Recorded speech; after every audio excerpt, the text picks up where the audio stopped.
Hey Facebook, it's your girl, Adorably Samantha, also known as Barbie Couture.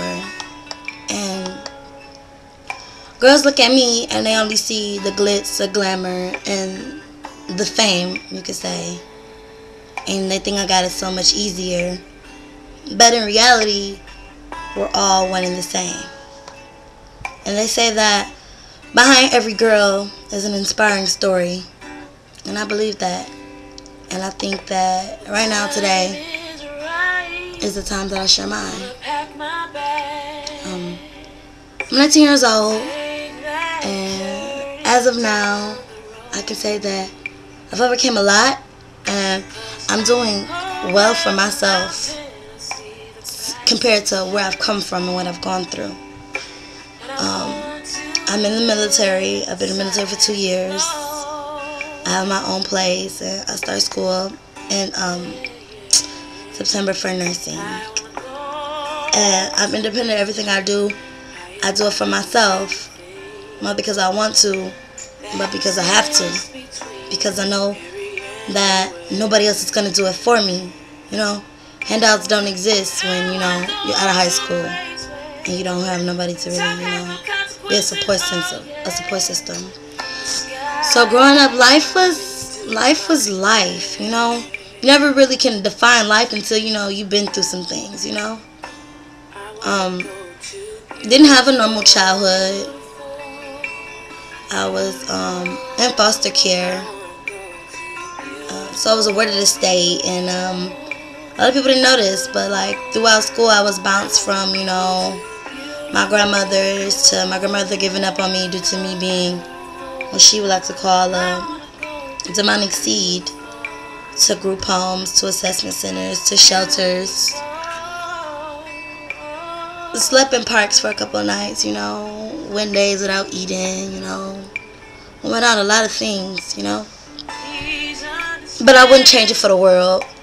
Going through what I went through as a child has made me the most motivated female I could ever be.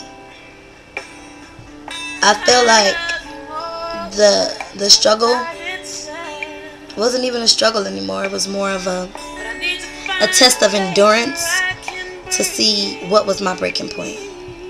And I cried a lot.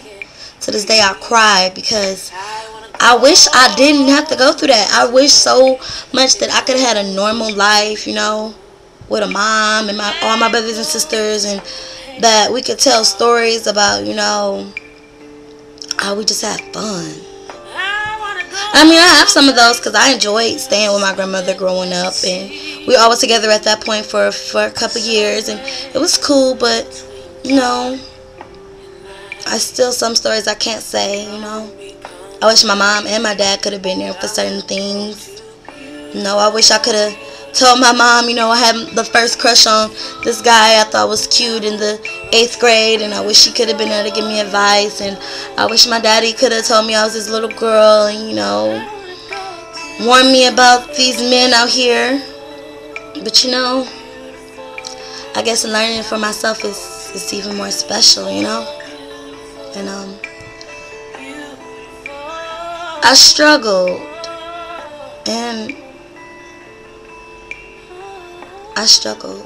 and it wasn't that bad.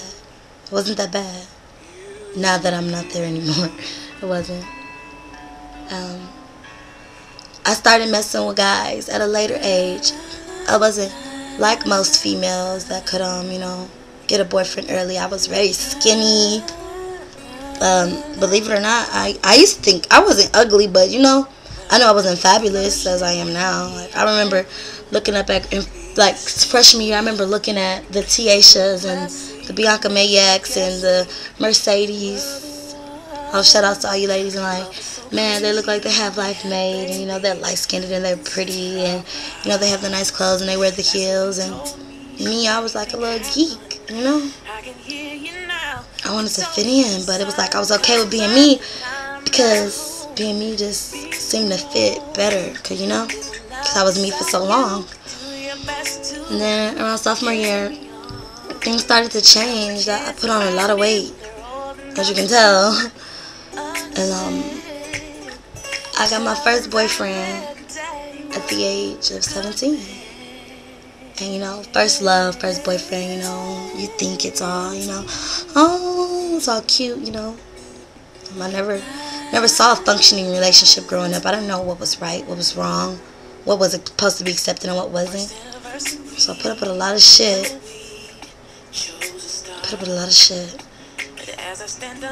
And it was quite abusive. He used to hit me, and he used to have me do things for him, and, you know, I went through so much.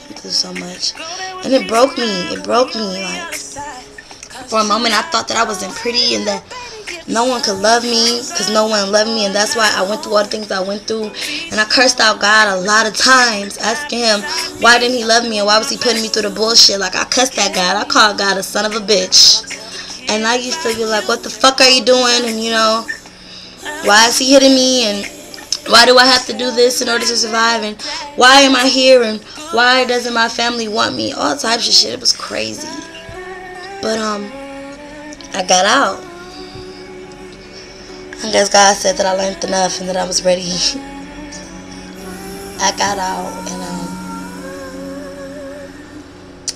junior year of high school, I joined the military, and it was one of the biggest decisions I ever made in my life. Being in the military has changed me drastically. I look back on life and some of the things I did, and I was like, damn, where was my self-respect and integrity when I was fucking these men and I was just out there? Where was it? I have so much respect for myself now that the new Samantha doesn't even recognize the old Samantha. Like, I've grown so much from dealing with people all over the world and dealing with so many issues and going through all types of shit. I've grown so much, and I'm so happy. Like, I can only do 10 minutes of this video, so I can't really, you know, talk about a lot of stuff, but I'm happy. And then it was crazy because after the last relationship, I got into another relationship. It was shorter, but it was abusive too. I think that's why I am the way I am when it comes to guys. You know, I try to make them love me because I don't want them to hurt me. And it's not even emotionally hurt. I'm talking about physically hurt. I don't want another guy to beat my ass. I'm tired of guys whipping my ass. And I'm hard when it comes to these females, but with a man, I'm weak as hell. I don't know.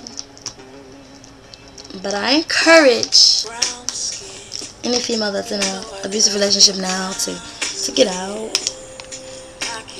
You never think that you could be that girl on the other side getting punched and knocked the fuck out, but you can. I was. Not anymore, but I can speak about it because I'm an advocate now for change. And anybody that's going through, like, staying in the foster care system and, you know, the group homes. I know it's horrible. I know it sucks, but they really love you. Shout out to the LSS Assessment Center and House of Love because they did okay. They did okay with me. And if you're going through anything, just know that somebody has it worse, way worse. And they have it. They probably will look at some people might look at my situation and be like, well, hey, at least somebody took you in, you know. Some people don't have the opportunity to say that, don't have the opportunity to tell their story. But that's why I'm the most positive person I know. I can be a bitch, you know, because I'm so full of myself now because I just have to be. Because if nobody else can tell me I'm pretty and tell me I'm beautiful, hey, I'm going to do it all day long. But just know you're beautiful. If nobody loves you, I love you. I know I'm kind of cocky now, but damn it, I fucking deserve to be the way I am now because of the shit I went through. And hopefully I get into heaven for dealing with this shit, you know? But yeah, get out of abusive relationships. You can't buy a man. If he doesn't love you, he does. Somebody else will. Move on, baby. Keep your family tight. Keep your friends close, the good ones. Like, I don't care how long you've known somebody. If they made you smile since day one, don't lose them due to anything because it's hard. It's really hard. And hey, if you ever need advice, I swear I'm like 45 in this body. I'm full of wisdom. I'm full of like all types of advice. So don't feel ashamed, you know. We all go through things, but they make us who we are. So much love, and this too shall pass. Mind it.